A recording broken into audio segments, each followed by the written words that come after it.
Go on, John. I've heard the phrase that the tipping point of judgment. You know, right. in the halls of justice, they hold scales. Right. You know what I mean? So Yes. it's like the tipping point of judgment. Yes. But I've also heard that the cup of iniquity is full.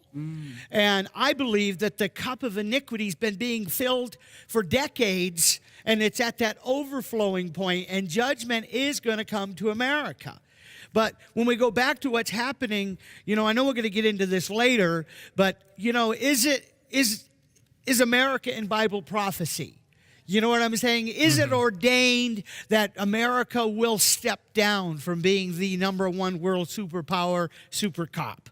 Okay, but what really bothers me is this double standard that they're using to trump up charges against our president, literally minor things that past presidents, not too far past, That's right. that actually did to a far greater degree. Now, Absolutely. I have not heard Hannity or anybody talk about this, but I can't believe it's not been brought up.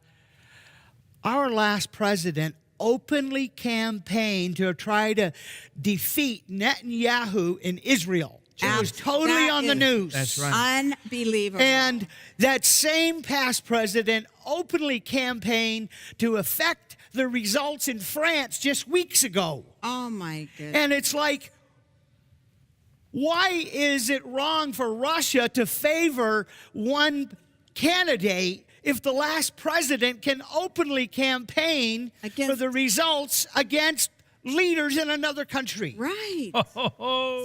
And here's what's going on. It's what God spoke to me several years ago. I was at Heritage USA with Rick Joyner, Heritage International, I think it's called.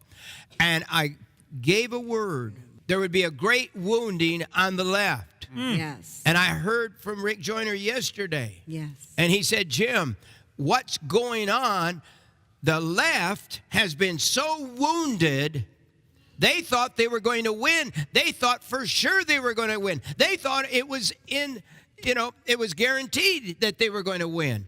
And he said the wounding is, they're so angry like a bear that's been wounded. And they're just absolutely going to do anything possible to destroy. How in the world, a few weeks after a president's elected, they won't let him govern? And they're working so hard to bring him down. Well, you know, it really, really irks me that not just our last past president, but previous presidents that made agreements to these other countries like Mexico and China and all of these countries, giving away our jobs, taking away tariffs. Do you realize that if we would have kept tariffs on foreign products, American products would have continued to be made in America? But literally, the NAFTA laws and all of these other laws and agreements literally sold American jobs to all these other countries. Yeah.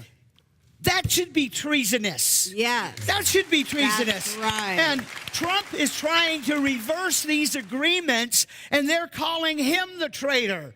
I mean, this doesn't make any sense.